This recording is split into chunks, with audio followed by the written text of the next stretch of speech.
Jama'a assalamu alaikum wa rahmatullahi ta'ala wa barakatuhu. Alhamdulillah a madadin masarautar mu ta jihar Kano mai martaba Alhaji Aminu Ado Bayero da kuma sarkin dawaki mai tuta Aminu Babba Dan Agundi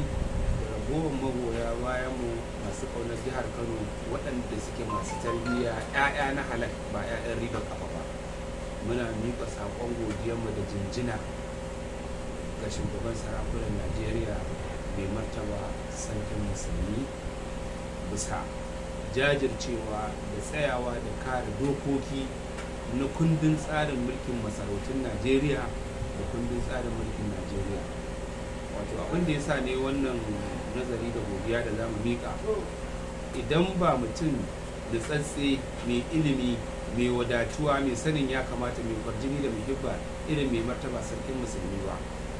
da yanzu jihar Kano halin da muke ciki ko shugaban kasa ba zai iya kafance hankali ba, amma mai hankali zai fahimci abin da nace. Domin mai martaba sarkin musulmi lokacin da ake tija za a aka ci zarafin mai martaba sarkin Kano Alhaji Aminu Ado Bayero da shi da iyalinsa, da aka je masa da bayanin ya duba ya ga babu laifin baki babu na fari, haka kurin saboda zalunci aka zo mai martaba Aminu Ado Bayero da wannan shekantaka noma da babbar riga. Mai martaba sarkin musulmi ya tara sarakunan Najeriya gaba daya, yace duk wanda za mu yi mu'amalar sarauta ta ƙasar nan, sarakuna na al'umma, to Aminu Ado Bayero muka sani a matsayin sarkin Kano kuma da shi za a yi mu'amala. To alhamdulillah har hazai yau ga wani abu da ya saba da abin da mai martaba sarkin musulmi ya ba. Shi sa ni kuma a matsayina dan jihar Kano wanda kuma nake kishin jihar Kano kuma nake kaunar mai martaba Ado Bayero kuma nake kaunar sarki Aminu Ado Bayero, sai na ga ya kamata da wannan jawabi na mu godiya da musamman mu godewa martaba sarkin musulmi da sauran sarakunan ƙasar nan da suka tsaya kai da fata suka haɗe suka tabbatar da cewa zalunci aka yi wa mai martaba Aminu Ado Bayero. Saboda har yau sarkinmu na 15 Aminu Ado Bayero shi ne sarkin Kano halattacce. Shi wancan bukwi da ake kamar malam buɗa mana littafi wata bukata ce zo da ita, sarki ne shi ne yan kungiya iyakacin sarautar sana'ibawa,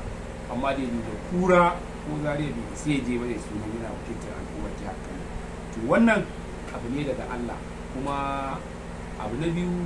muna yi wa al'ummar jihar Kano da majalisar malamai ta jihar Kano godiya. Na gansu kun je muna wa mai martaba gaisuwar babanmu Alhaji Aminu Alhassan Dantata, Allah ya sada shi da manzon Allah sallallahu alaihi wasallam. Kun yi godiya kuma kun jaddada mubayi'aku kuma kun faɗaɗa rassan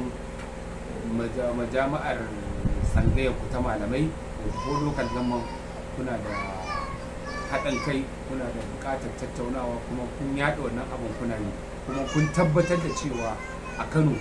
mai martaba Aminu Ado Bayero shi ne halastaccen sarki. Shi sa kuka je masa gaisuwar babansa, kuma attajiri waɗanda duk Afirka da faɗin duniya sunansa Allah ya bunƙasa shi ya je, kuma muna yi mai kyakkyawan zaton cewa icin abubuwan da Allah yake faɗa mun ga wasu alamomi kwaya uku da Allah ya tabbatar da cewa shi ma ya samu rahama, kamar yadda Annabi ya faɗa irin abubuwan da mutum yake kafin ya mutu da kuma mutuwarsa, da ganin yadda jana'izarsa ta haɗa al'umma, wanda duk Afirka ba a taɓa samun mutumin da ya mutu aka kai shi wannan wajen ba sai shi. A faɗin duniya a tarihi kuma shine mutum na uku wanda aka yi wa wannan dama aka saka shi. Wannan sarakuna ne, amma shi kaga attajiri ne amma mai hidimta wa addinin Allah, ba a ƙasarsa ba, ba a gidansa ba, ba a waje ba, duk inda ya za a hidimta wa addinin Allah. Aminu Alhassan Dantata zai je kai gudun wasu ya tashi kaga baya buƙatar ma a faɗe shi. So wannan abin shi ne ya sa daga dacewa a madadin al'ummar jihar Kano da masu kauna ga mai martaba sarki Aminu Ado Bayero mu miƙa godiya ta musamman da jinjina da shi mai martaba sarkin musulmi bisa wannan jajircewa da kamanta kalamai na gaskiya da kamantawa akan shugabanci. Allah yi wa mai martaba sarkin musulmi lafiya, Allah ya ƙara masa nisan kwana masu amfani. Mu kuma muna nan muna addu'a in Allah ya yarda Allah zai kawo mana ƙarshen wannan shugabanci da ake na shegantaka noma da babbar riga. Wassalamu alaikum wa rahmatullahi ta'ala wa barakatuhu. Aminu da